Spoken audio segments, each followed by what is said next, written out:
So guys, let's discuss this question. Question is BOP is measured as BOP, that is our balance of payment. Balance of payment की definition पूछी गई है. Balance of payment क्या होता है? Balance of payment is the export and import of all the items. अब ये items कोई भी हो सकते हैं. This could be visible items and invisible items. Visible items में क्या आ जाता है? विजिबल आइटम्स को हम गुड्स बोलते हैं एंड इनविजिबल आइटम्स को हम सर्विसेज बोलते हैं. जो सर्विसेज होती हैं उनको हम देख थोड़ी सकते हैं, बट वी प्रोवाइड सर्विसेज.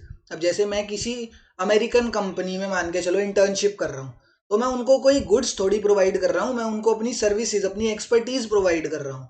तो that is an invisible thing.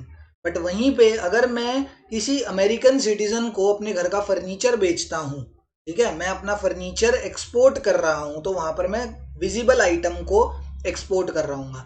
And यहाँ पर जो मैं सर्विसेज प्रोवाइड कर रहा था, वहां पर वो मैं इनविजिबल सर्विसेज एक्सपोर्ट कर रहा था.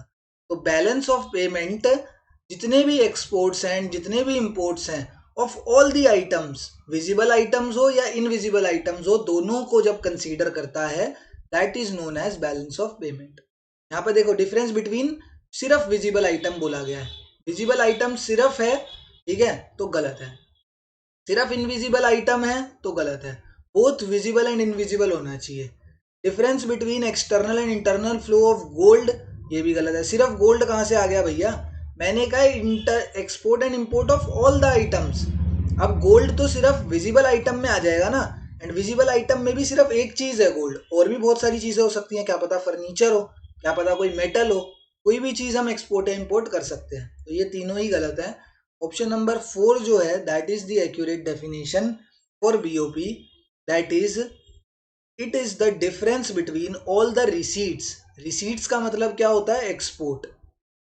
जब हम एक्सपोर्ट करेंगे तभी तो हमारे पास पैसा आएगा. तो difference between all the exports of foreign exchange and the payments. Payments मतलब क्या? इंपोर्ट्स. जितना हम इंपोर्ट करेंगे उतनी ज्यादा हमें पेमेंट करनी पड़ेगी.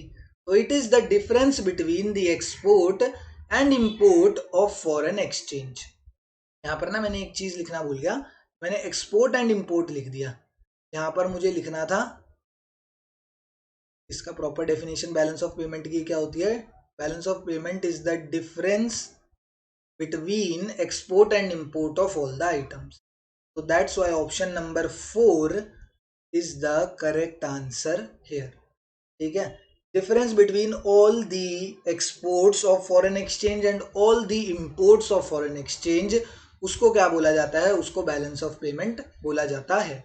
अब यहां पर तुम बोलोगे कि देखो sir, all exports of foreign exchange लिख रखा है, तो ये तो सिर्फ फॉरेन एक्सचेंज को कर रहा है. तो यार फॉरेन एक्सचेंज क्या होता है? फॉरेन एक्सचेंज का मतलब होता है फॉरेन करेंसी. एंड आप कोई भी आइटम एक्सपोर्ट करो या इंपोर्ट करो, मैं कह रहा हूँ आप सर्विसेज भी इंपोर्ट कर रहे हो या कोई गुड भी इंपोर्ट या एक्सपोर्ट कर रहे हो, तो सबसे पहली चीज जो आपको चाहिए होती है वो होती है फॉरेन करेंसी. जब तक आपके पास फॉरेन करेंसी नहीं है आपके पास, या जिस बंदे को, जैसे आपने इंपोर्ट करा है, ठीक है, मैं कहीं बाहर से इंपोर्ट कर रहा हूँ, अगर मेरे पास उस कंट्री के डॉलर्स नहीं है पे करने के लिए, तो मैं कैसे इंपोर्ट कर पाऊंगा? ठीक है. एंड अगर मैंने बाहर से कोई सर्विस इंपोर्ट करी है, मान के चलो मैंने कोई सॉफ्टवेयर खरीदा बाहर किसी कंपनी से, तो उनको भी मुझे पेमेंट करनी पड़ेगी, तो उनको उनकी करेंसी में पेमेंट करनी पड़ेगी, है ना. जो भी वो करेंसी होगी उसमें पेमेंट करनी पड़ेगी. तो indirectly it is the difference between the export and import of all the items. ठीक है, ऑल द आइटम्स. एंड यहां पर ये भी बोल सकते हैं difference between export and imports of foreign exchange, क्योंकि ऑल द आइटम्स, जितने भी आइटम्स को अगर हमें परचेज या सेल करना है, उसके लिए हमें किसकी जरूरत होगी? फॉरेन करेंसी की जरूरत पड़ेगी. ठीक है. वैसे proper definition is this: the difference between the export and imports of all the visible and invisible items. But visible and invisible items को खरीदने या बेचने के लिए हमें फॉरेन करेंसी तो चाहिए ही ना. इसीलिए बीओपी में ये चीज बोली गई है, मतलब इसीलिए यहाँ पर फॉरेन एक्सचेंज लिखा हुआ है ऑप्शन नंबर 4 में. And option number 4 is the correct answer to this question.